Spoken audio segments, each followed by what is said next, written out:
If you're a new software engineer on a new team and feel super anxious, just remember, it's okay. Because there's just too much information to absorb. It can be super overwhelming. But here are some tips that can help you get onboarded quickly and become a productive member of the team. When starting a new job as a software engineer, it's important to have a broad understanding of the project you'll be working on. One way to gain this understanding is to review any available documentation on the project's architecture, business objectives, and goals. In many companies, this information will be available in a Confluence page, which is a type of wiki used to store and organize information. By reviewing this documentation, you can gain a high-level understanding of what the project is all about and how it can fit into the company's broader goals. All the links should be provided to you during onboarding process, but if not, make sure to reach out to your manager or your peers. Every development team has its own set of guidelines and best practices, and it's important to understand these guidelines in order to produce high-quality work that is aligned with the team's expectation. Some examples of development guidelines might include coding standards, testing requirements, or guidelines for using specific tools or technology. These guidelines can be documented in a variety of places, including Confluence, a separate document, or even in the codebase itself. Make sure to familiarize yourself with your team standards so that you don't get called out during code review. In order to work on the project effectively, you'll need to set up a local development environment on your computer. Duh! Depending on the complexity of the project, this can be a time-consuming and challenging process, particularly if there are many dependencies and tools involved.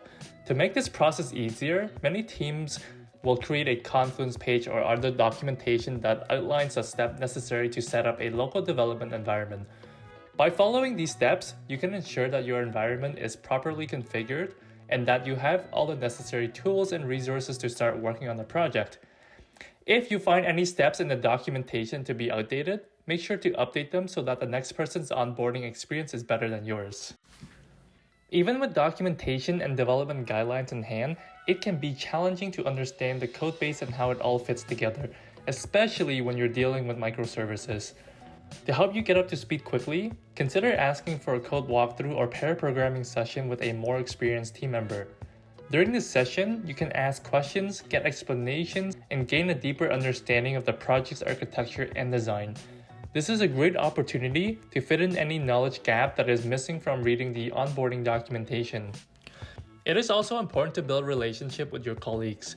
This can help you feel more comfortable in your new workspace and can also help you collaborate more effectively with your team member. One way to build relationship is to have one-on-one coffee chats with each member of your team as well as other external team members. This can help you understand what they're working on, learn about the struggles each individual is facing, and build rapport with them.